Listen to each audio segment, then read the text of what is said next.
Tonight we want to pick up where we left off last week, looking at some history, and we looked at some at the Roman Empire and some of the things that were involved in the time and the age when Jesus came on the earth and the time of the apostles. Tonight we want to look at some contributions to the fullness of time. We ended last week looking at some of this idea of fullness of time with regard to the four major empires. And I didn't get all of the things that we could have looked at with regard to them, but tonight I want to notice that there was a fullness of time or something that the Jews would have been a participant in with regard to the fullness of time. And basically that's the law.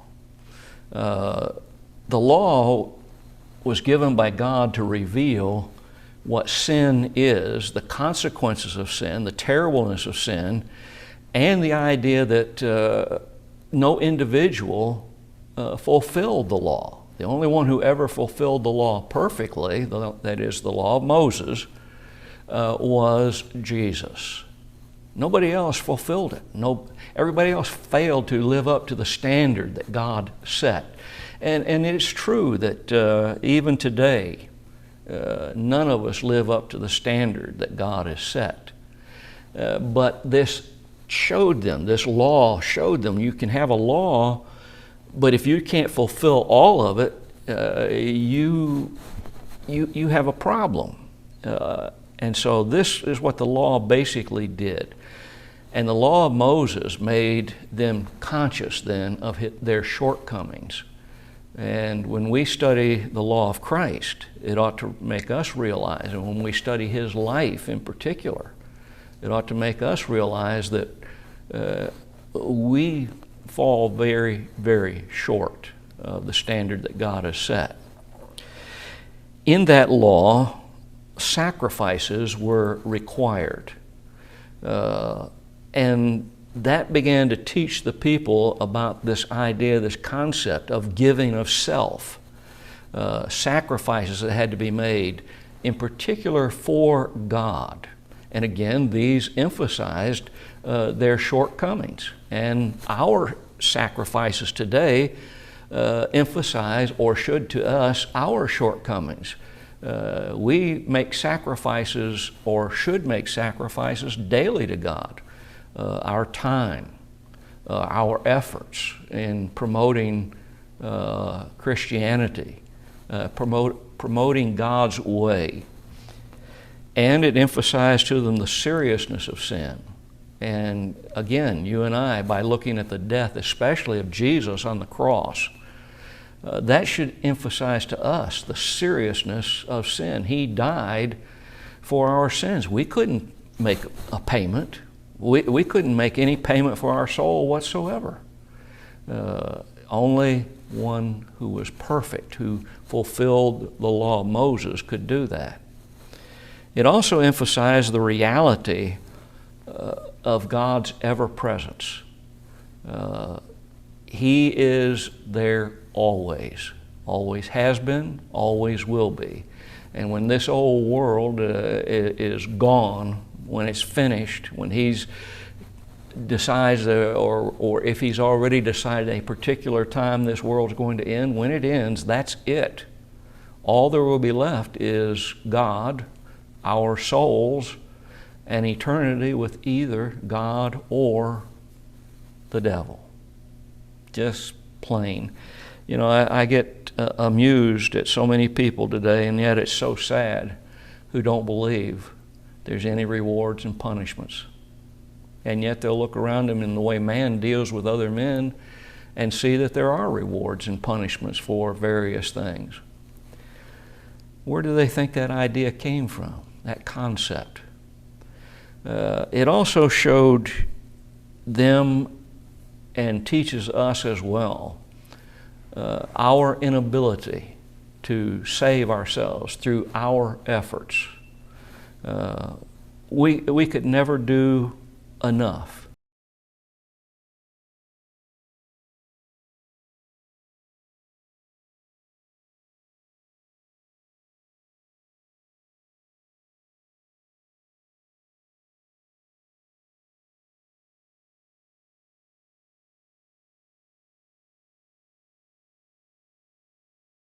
and a reminder to us maybe of some things. You had a party called the Sadducees. The Sadducees believed in free will, and they rejected traditional interpretations of the law. They denied that there was a resurrection. They had the idea, just like some do today, that when you die like Rover. You're just dead all over. I like that saying. One of my teachers used to say that all the time. But they denied a resurrection. They said, no, there's not going to be any resurrection, and there's not going to be any future punishments. Therefore, if there's no future punishments, there'll be no future rewards. So they didn't believe in any of that. They were a very political party.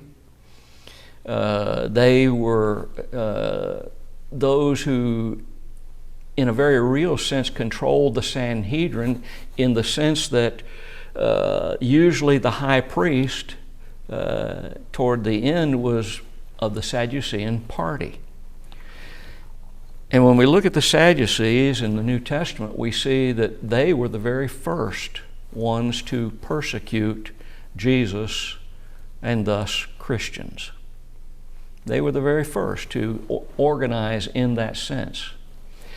Now, the second most powerful party was the Pharisees. They were what you would call the Puritans of their day. Now, some people would say, well, wait a minute, now, I know some of the things that they added to the law, the traditions, etc., like a woman not being able to look in the mirror on the Sabbath day because she might see a gray hair and be tempted to pluck that hair out, and since plucking is a form of reaping, then she would be breaking the law. Well, they had a lot of those that they had. For instance, another one, just real quick, they believed in a Sabbath day's journey. Now, remember, they're the ones who instigated that. That wasn't something that God had instigated. And they believed that you could only travel that distance on the Sabbath day. Well, if they wanted to make a trip on that day that was further than the, quote, Sabbath day's journey, what they would do is the day before, they maybe get one of their servants or themselves, and they'd go and put bread at every Sabbath day's journey and say, well, you know, where your bread is where your domicile is, and so you could go your whole journey because I just went from my house to my house. Silly, isn't it? But they were the ones who said, okay, this is what the law says, and this is what we've got to do. Now, they were hypocritical about that. Jesus warned his disciples, don't do as they say, but don't do as they do. They held to the law of Moses, but they believed it was supplemental in a sense to the oral tradition. They believed very strongly in oral tradition. And because of that, they would change the traditions and believe that they could. They placed legal purity above moral purity. Oh, they'd make sure they washed their hands when they were out and then came back into their house because they didn't want to, be impure and things like that. But then they would violate simple things like taking care of their family members, their widows, etc. They placed their learned scholars above the priest. Now, in essence, some of their best scholars were priests, but some of them weren't. If I remember correctly, and correct me if I'm wrong, Gamaliel was not a priest, and yet he was one of their most learned scholars, and they placed them above the priest. Well, what are you doing if you do that? If you place someone who is a, quote, scholar above a priest, what have you done? In essence, have you not put him above the law that you have? And then there were two, I guess you'd call them minor sects of the Jewish religions. We first start with the Essenes, and or Essenes. The Essenes were an offshoot of the Pharisees. They craved moral purity, but they also borrowed from the Eastern religions to, quote, attain that moral purity. They were opposed to marriage. They said it was a better state. You could reach a purer state by not being married. And they had developed these groups of people out in desert regions. It's believed by some that the Qumran caves were in that vicinity where they lived, and there is some belief that it may have been the Essenes who put the jars there with the scrolls that were later found, what was it, around 1950, 60, somewhere in there? 48. Was it 48? I think 48. Yeah, in that area. They also didn't believe in eating animals. They were vegetarians in essence. They also did not believe in sacrificing animals. Wouldn't do that either. In a sense, I've kind of wondered sometimes if maybe they weren't a little bit like some of the people in India, who, don't harm that animal, don't do anything to that animal. But they didn't believe you had to make sacrifices, obviously, to God. Another minor group was called the Zealots. They were another offshoot of the Pharisees, and they were a fanatical movement. They recognized no legal authority whatsoever. Ultimately, they were the prime force in the Romans' destruction of Jerusalem. It was their activities in fighting against the Roman armies, and their teaching or trying to encourage the Pharisees and Sadducees and all these to rebel against Rome, that inevitably caused such a conflict that the Roman armies came down under Vespasian. And you remember Vespasian was influenced by a Jewish historian, Josephus. Interesting account of how that took place. Josephus wanted the Romans to think well of the Jews. So when he wrote, everything that you read about what he wrote was designed to cause them to think of the Jewish people as a scholarly people, as a good people, and they did a lot of good things, even though the Romans knew these are a bunch of troublemakers. Vespasian was a general of, Josephus was a general of one of the Jewish armies that were fighting against the Romans.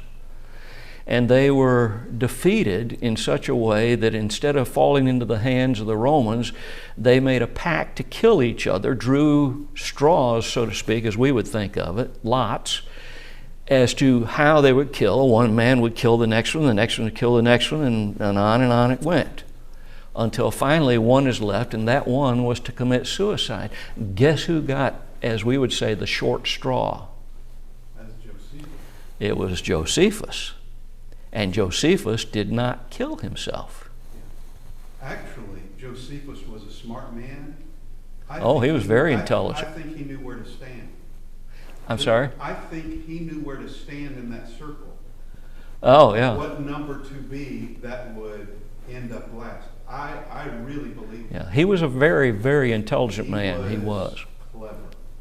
But he didn't commit suicide. Instead, he went to the Romans, and he had a message for Vespasian. Guess what the message was? You are going to be the emperor of Rome. So Vespasian, instead of killing him like he would have, putting him on a cross probably, instead of killing him, he said, I'm going to keep him around and let's just see if his prediction comes to pass. Well, lo and behold, Vespasian was called back to Rome, left Titus in charge of the army, and Vespasian was made emperor of Rome.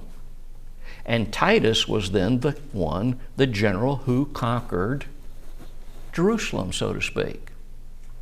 And there's a lot of interesting stuff behind that, but let's move on.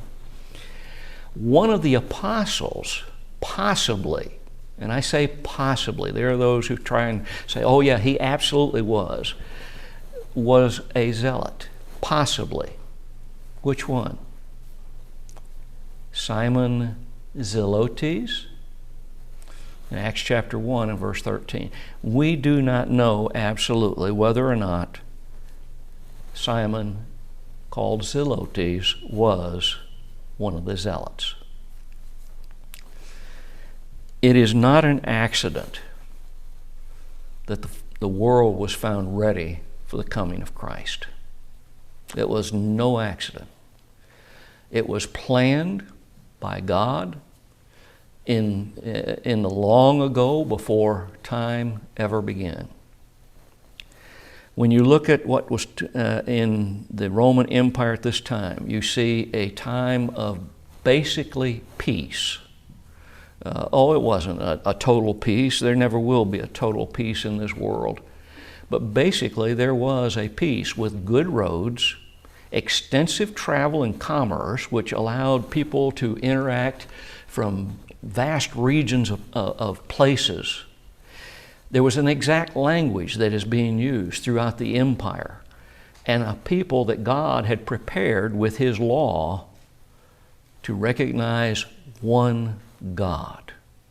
Now remember, that was important in this time. They were the only people that basically recognized that there was only one God. You'll remember in history, if you go back in time, there was a Pharaoh who tried to go to a one God, but he wasn't successful.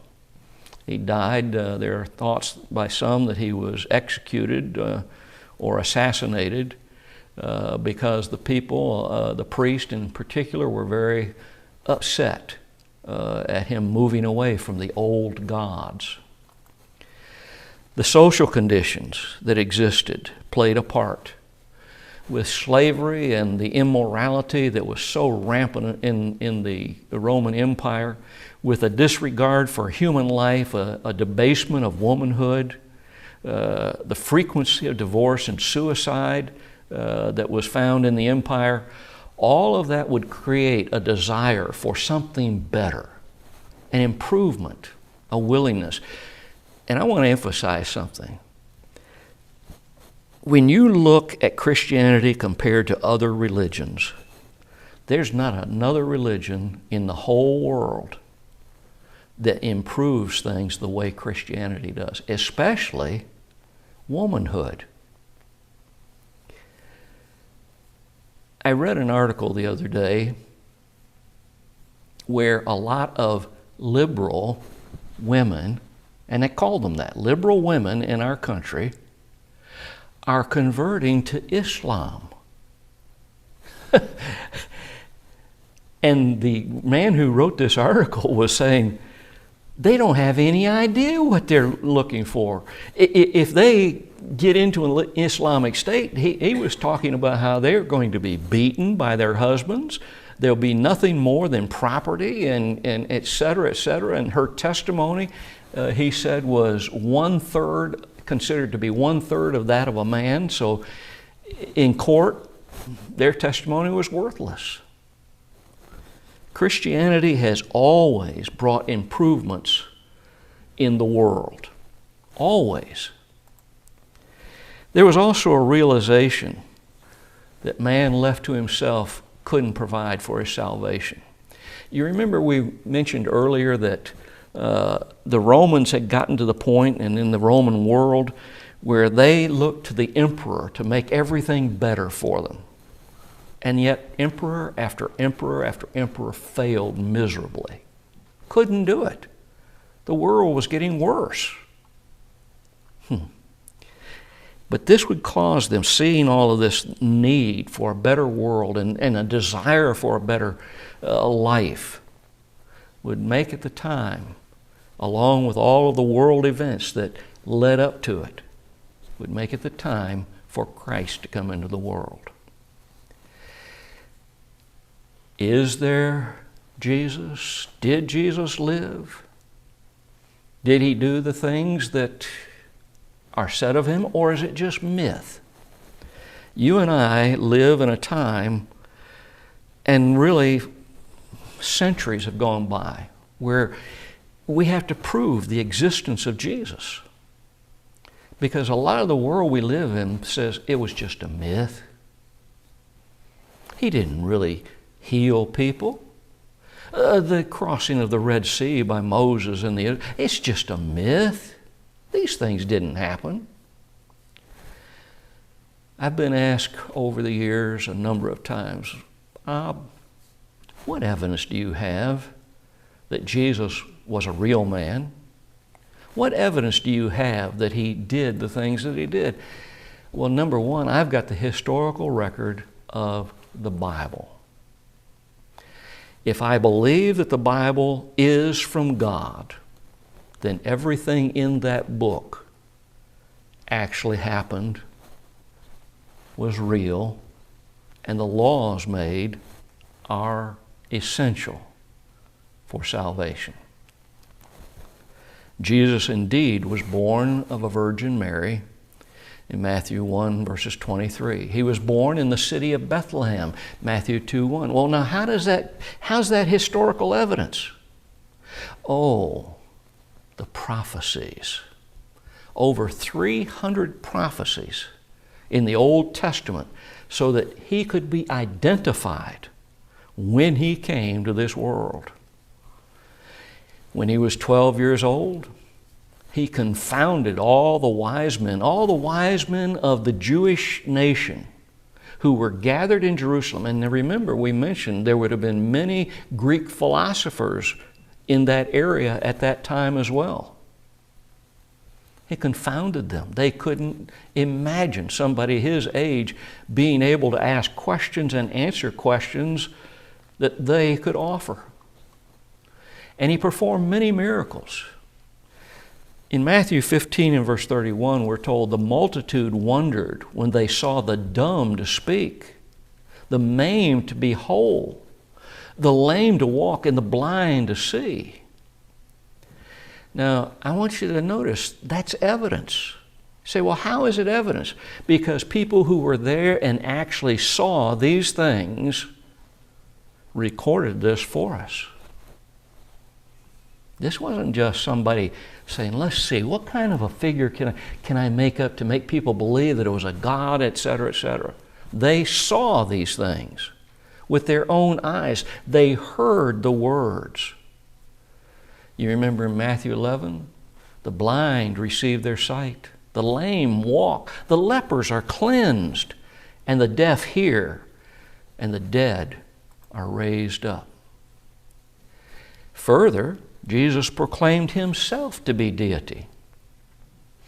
He said that he came down from heaven, John 6:51, that he came from God, John 8:42. Could he prove that? Did he prove it? Sure he did, by the miracles that he performed. He said that before Abraham was, that he existed. Before Abraham was, I am. And do you remember what the Jews that were around him at that time said, these Pharisees and Sadducees who were trying to catch him in some of his speech? They understood exactly what he was claiming, to be God.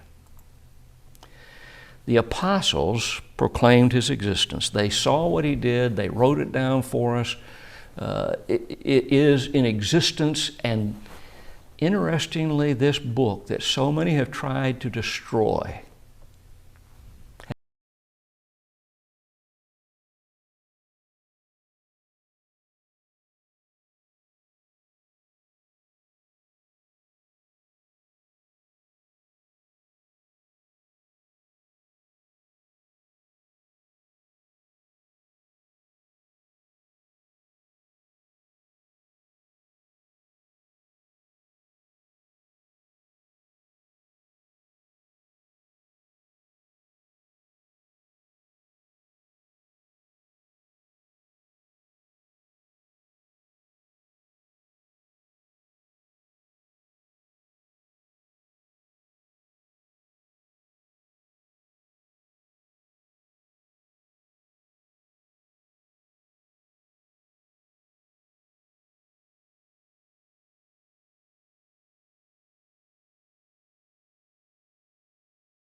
paper money. It's not paper. It's cloth. And this cloth doesn't yellow, and it can be touched by us. Even today, we had the opportunity, remember that, Jenny, to touch a 500-year-old Bible. The pages were just as white as if they'd been printed yesterday here in the States. Just as white, and we could touch them, and it didn't damage the paper. But that was amazing. But the apostles wrote all this down for us. It's been kept. And God, through His providence, has kept the Bible around. It fascinates me that all of these so-called Bibles that have been produced rapidly usually pass from existence. What was yesterday's very popular Bible in the United States by the denominational world, today are no longer used. Now they got another one.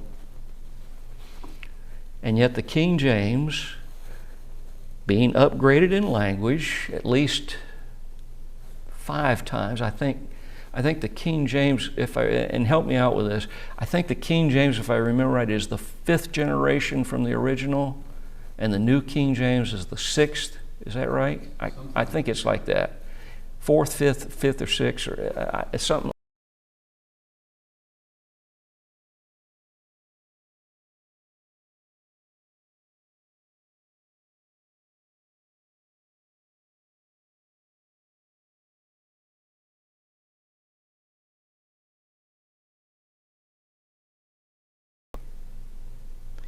And this man broke down, who did this, who took us on the tour through the thing. He broke it down, and the percentage is way above the next highest Bible or version of the Bible in the world. Paul testified of Jesus that He was the image of the invisible God, the firstborn of every creature.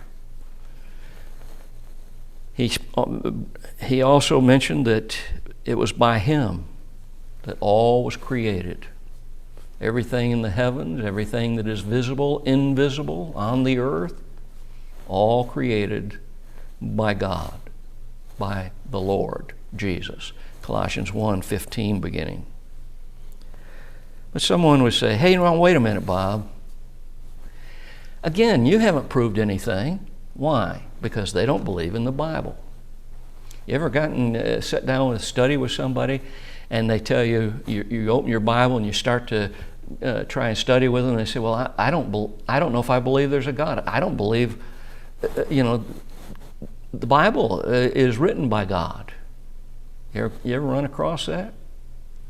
Well, I have. Such a person would say, now, Bob, how do you know that Jesus wasn't just a fictional character, like Jack Reacher or James Bond or Scarlett O'Hara or Huck Finn or somebody like that? Well, let's go back to history, secular history. Does secular history verify the existence of Jesus? Does it say anything about Him at all? Instead of turning to His defenders, like the apostles, let's look at the enemies of Jesus. Did they say anything about this Jesus of Nazareth? And if so, what did they say? And we start with Flavius Josephus. He was born around 37 BC to live to about 38 AD. He was an extensive writer. I've got some of his works in my library, copies of the works. He was with the Romans when they destroyed Jerusalem, as we mentioned earlier, in 70 AD. He wrote the history of the events surrounding this time in 7 different books titled The History of the Jewish Wars. He also wrote the book Jewish Antiquities and an autobiography. I want to quote something about him. At that time, a man appeared. Now, this is what Josephus wrote. At that time a man appeared. Notice his language carefully. If he can be called a man. You see, Josephus knew what Jesus had done. He may have, in fact, he may have seen, we don't know, he may have actually seen some of the miracles. He may have actually heard Jesus speak. Listen to what else he said. His nature and his body were human, but his appearance was more than human. He performed miracles through some invisible power. Some said of him that he was our first lawgiver, Moses, risen from the dead, and making himself known by many healings and magic works. Others thought that he was sent by God. Listen to what he said. I personally, in view of his whole life, should not call him a messenger of God. When you look through that statement that Josephus made, there's every indication that even though he may not have thought in the end that Jesus was a messenger from God or a messenger of God, there's enough in his statement to show that he was convinced that Jesus wasn't just a man. That's found in his Book of Antiquities, book number 20 and chapter 9. Let's look at another man. Tacitus was a Roman who wrote about 100 AD.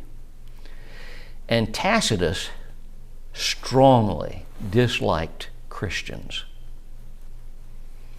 He would have been one of those who would have gladly raised a sword and killed Christians. Listen to something he wrote.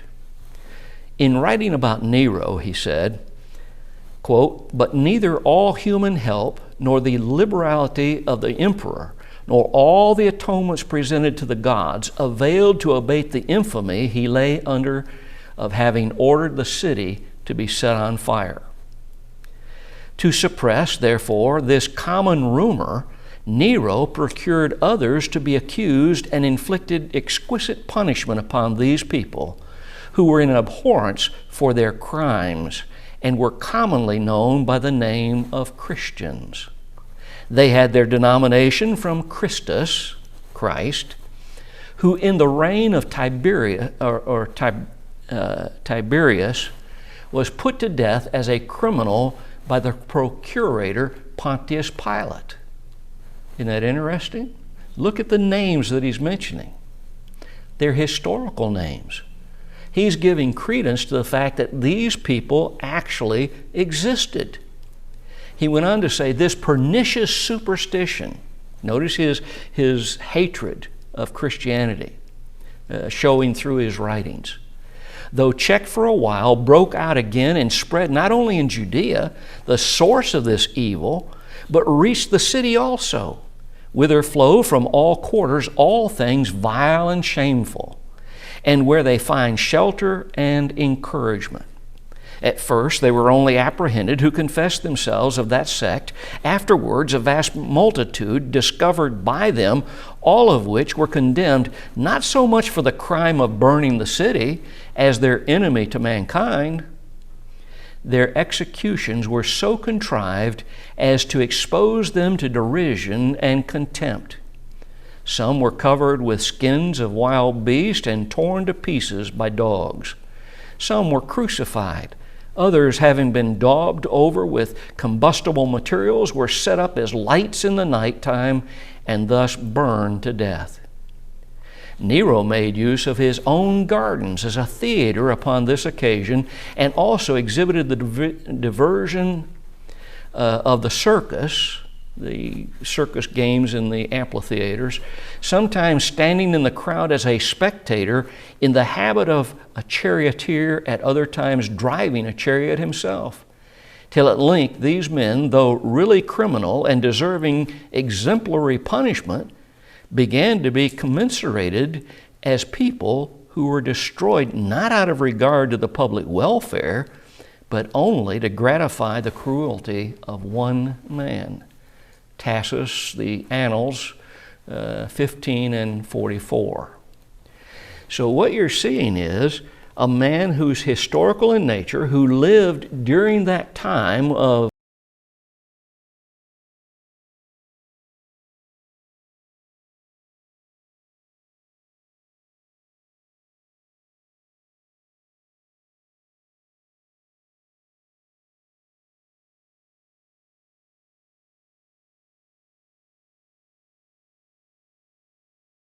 right in the way I see it. The history, the annals written by Tacitus, has gone unchallenged historically. Historically unchallenged all down through the ages. Did he know that Jesus was real, the Christ? Yes. Did he know that miracles were performed? Yes. He didn't want to accept it. Did he know that the people that were mentioned in the Scriptures with regard to Jesus and his death were real? Yes. And his writings have never gone, have never been challenged and defeated as far as the historical record is concerned. Let's review and emphasize what he said. He said Christ was the founder of this sect or denomination, as he thought of it, of Christians. He said that Christ was put to death by Pontius Pilate as a criminal. He said that Christ died during the reign of the Emperor Tiberius. And this would have made him born during the time, that is, Jesus, born during the time of Augustus, Emperor Augustus. He said that Christianity, which again he called pernicious superstition, began in Judea. He said that Christians were persecuted in Rome as early as 64 AD. He said that vast multitudes of Christians were executed to gratify the cruelty of an emperor named Nero. And Tacitus admitted that they were innocent of the crimes that they'd been charged with. Christians have never been people who riot and cause problems for their physical government, not real Christians. Tacitus also confirmed the writings of the New Testament. And no one through history has been able to challenge successfully what he wrote. Let's look at another one. Suetonius. Suetonius was around 69 to 122 AD. He wrote a history titled The Lives of the 12 Caesars, from Julius Caesar all the way to Domitian.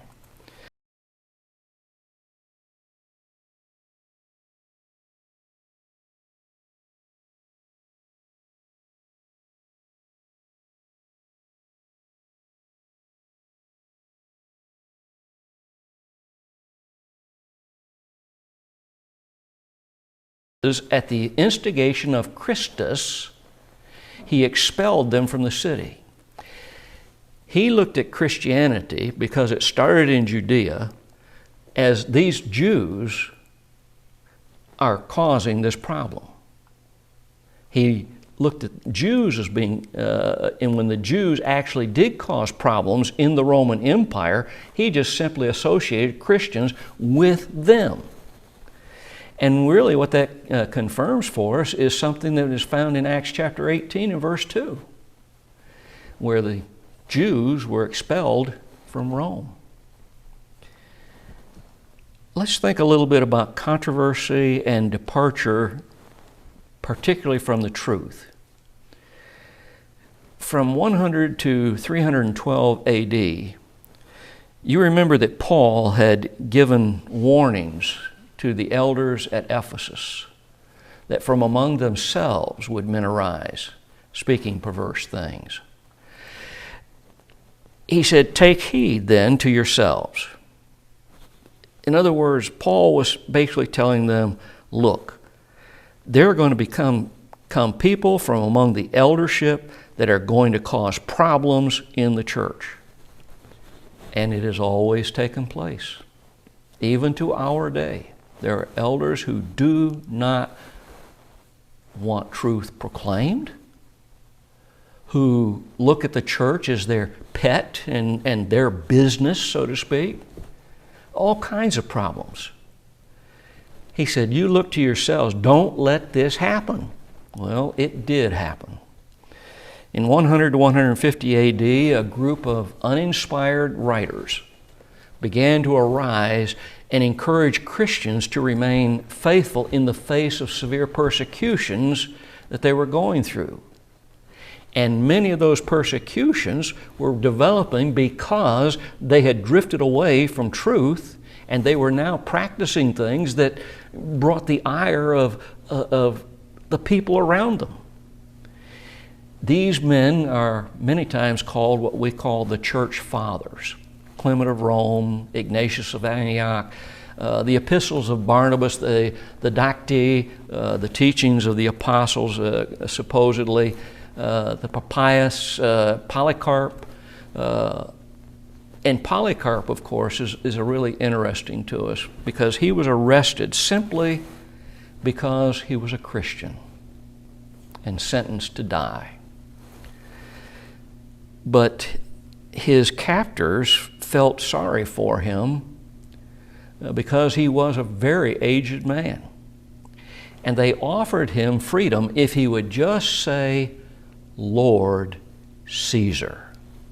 In other words, worship Caesar. Kind of reminds you of what happened in Matthew 5, isn't it? Where Satan wanted Jesus to fall down at his feet and worship him. I'll give you everything. Well, we'll give you your life. We'll give you your freedom. All you've got to do is say, Lord Caesar.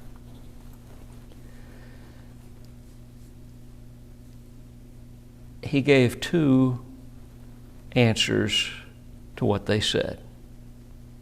One of them is more familiar to us as students of the Bible than others are, or students of history. For 86 years have I been his servant, and he has done me no wrong. And how can I blaspheme my King who saved me? His captors then threatened him with wild beasts, and then they threatened him with fire. And he gave them another answer. He said, you threaten me with the fire that burns for a time and is quickly quenched. For you do not know the fire which awaits the wicked in the judgment to come and in everlasting punishment. He absolutely refused. You know, I've wondered sometimes, could we do what he did? It's easy for us right now to sit in this room, isn't it, and say, yeah, I could do it. It'd be hard, but I could do it. Could we? Would we? They burned him alive at the stake. All of these men that we've just noticed wrote about the necessity, that is, the church fathers, wrote about the necessity of obedience to the eldership. All of them taught that there was a plurality of elders who had equal authority. And yet, among those church fathers, the seed of digression was already being planted by them. By them. Ignatius postulated the theory that the bishop and an elder were two different offices. You see how this is slowly going to evolve? The Bible teaches that these names are interchangeable. At the time of Ignatius, the idea was rejected by all of the other elders, so to speak, or the church fathers, let's put it that way. The church fathers rejected it. All those other church fathers, they rejected that idea. But the seed had been planted. When you look at 185 to 250 AD, the Roman government allowed all established religions And when they realized that Christianity was not a part of Judaism, that's when they made Christianity illegal. And that's when the Roman government began to persecute Christianity. A lot of rumors were circulating about Christians. Oh, they're cannibals. Well, we do partake of the body and blood of Jesus on the first day of the week, don't we? Not literally, but they were being accused of being cannibals for partaking of the Lord's Supper. And therefore, Christians had to begin worshiping in secret. The catacombs of Rome are filled with symbols of Christians and their worship. Around 150 AD, Christian authors began what were called the apologetics, or apologies. And these writings explain the origin, the doctrine, the worship of the new religion, Christianity. Some of these writers were men like Quadratus, Aristartes, Justin Martyr, Titan, Melito, and Athenagoras. I bet I didn't pronounce half of those right. And another man named Theophilus, but this is not the Theophilus of the book of Acts. The last half of the second century was characterized by persecution from without and heresy from within. Marcion advocated two gods, an Old Testament God and a New Testament God. Does that sound familiar by some today? Oh, the Old Testament God's a God of wrath. The New Testament God, He's a God of grace. They said the Old Testament God is a God of justice, but the New Testament God is a God of love and mercy. We're hearing the same things in our day and time. He rejected the commands of Christ. He would be known today as a modernist or a liberalist. And the church finally withdrew from him in 144 AD. Let's come back next week and we'll begin with a little more of this concept of the things that were going on, and we'll start with Gnosticism.